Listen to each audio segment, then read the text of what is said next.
सावित्री 2 बेटों की माँ थी। उसे इस बात पर बड़ा घमंड था। वो मानती थी कि बेटे घर की शान होते हैं। ये ले सावित्री, मिठाई खा, मेरे यहाँ पोती पैदा हुई है। ये सुनते ही सावित्री मुंह बना के कहती है, अरे तू तो लुट गई, बर्बाद हो गई, तेरे यहाँ लड़की पैदा हो गई। अरे तू ऐसा क्यों कह रही है? मैं तो बहुत खुश हूँ। अरे जब तेरी पोती के पीछे तुझे खर्चे पर खर्चे करने पड़ेंगे ना, तब ये तेरी सारी खुशी गम में बदल जाएगी। पहले लड़की की पढ़ाई लिखाई का खर्चा, फिर उसकी शादी का खर्चा। अरे आजकल की शादियाँ कितनी महंगी हो गई है।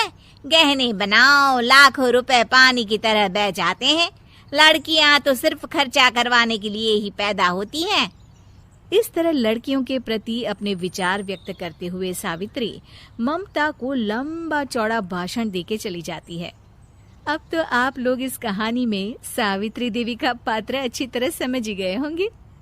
कुछ समय बाद सावित्री की बड़ी बहू भी एक लड़की को जन्म देती है। फिर क्या था, सावित्री पूरा आसमान सर पर उठा लेती है। हे भगवान, ये तू मुझसे किस जन्म का बदला ले रहा है? अरे मैं तो मंदिर में रोज आकर तुझसे कहती तो थी कि मुझे एक पोता चाहिए, और तूने मुझे पोती दे दी। इतनी मिठाइयाँ और प्रसाद चढ़ाने का क्या फायदा हुआ? तभी सावित्री की बहू निशा कहती है, क्या माँ जी, आप भी इतनी सी बात पर नाराज हो गई हैं? देखिए तो आपकी पोती कितनी सुंदर है, बिल्कुल आप पर गई है।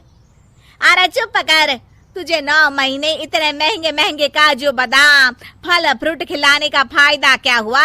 मेरे तो सारे पैसे बर्बाद हो गए। ये सुन सावित्री का बड़ा बेटा अजय कहता है, माँ, तुम सिर्फ नाम के लिए 2020 में रहती हो। असल में तुम्हारा दिमाग सैकड़ों साल पुरानी सोच रखता है।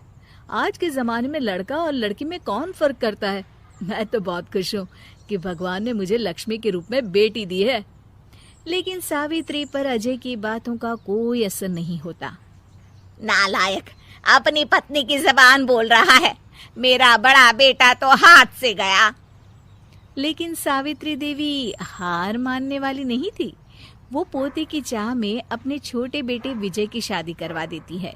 कुछ समय बाद आखिरकार वो दिन आ ही जाता है जब सावित्री की छोटी बहू गर्भवती हो जाती है।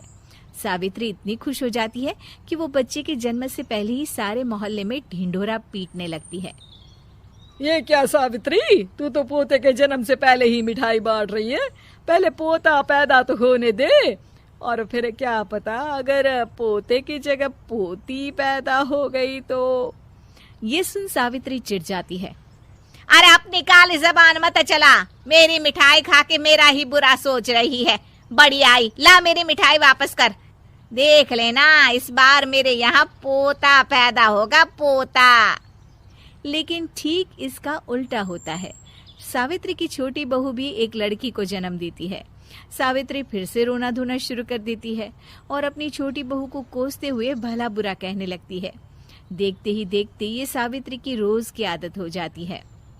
एक दिन उसकी इस आदत से परेशान होकर विजय अपने भाई अजय से कहता है, भैया, माँ खुद एक औरत होकर हमारी बेटियों को पसंद नहीं करती, उल्टा उन्हें रोज कोसती रहती है। मुझे माँ की यह आदत बिल्कुल पसंद नहीं आती।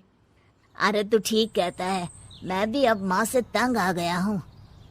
अच्छा, तो अब तुम दोनों इस तरह पीठ पीछे मेरी बुराई भी करने लग गए हो? नहीं माँ, हम चाहते हैं कि घर में शांति बनी रहे। हमें हमारी बेटियाँ बहुत प्यारी है। मैं नहीं चाहता कि वह तुम्हारे ताने सुन सुन कर बड़ी हो, और इसीलिए हम दोनों ये घर छोड़कर चले जाएंगे। हाँ माँ, मैं भैया की बात से सहमत हूँ। जब तुम इस घर में अकेली रहोगी तब तुम्हें अपनों की कीमत का एहसास होगा। अपने दोनों बेटों के मुंह से अपनी माँ के लिए इतने कठोर शब्द सुन सावित्री भावुक और रुआंसी होकर कहती है, क्या सच में तुम दोनों मुझे इस घर में अकेली छोड़कर चले जाओगे? हाँ माँ। हाँ माँ, अब पानी सर के ऊपर जा चुका है। मैं तुम दोनों के बिना नहीं रह सकती। अपनी सास के आंसू देख अजय और विजय की पत्नी अपने पतियों से लड़ पड़ती है। अरे जिसे जाना है वो जाए, मैं माँ जी को छोड़कर कहीं नहीं जाने वाली। भाभी, आप ये क्या कह रही हैं?